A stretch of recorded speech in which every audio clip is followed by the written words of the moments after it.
शेखपुरा में कोशी स्नातक विधान परिषद के लिए मतदान हो रहा है। सुबह 8 बजे से ही वोट देने के मतदाता आ रहे हैं। जिलाधिकारी इनायत खान के निर्देश पर मतदान केंद्र पर कोविड-19 के नियमों का पालन करते हुए पूरे एहतियात से मतदान हो रहा है। मतदाताओं को स्वास्थ्य जांच के बाद मतदान करवाया जा रहा है। शेखपुरा जिले में 7 मतदान केंद्र बनाया गया है, जिस पर मजिस्ट्रेट के साथ सीआरपीएफ बलों की तैनाती की गई है।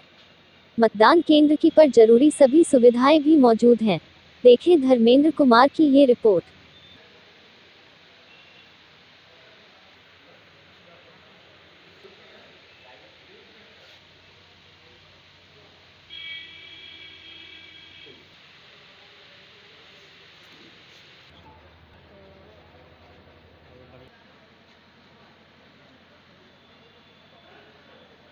थोड़ा सा नीचे कर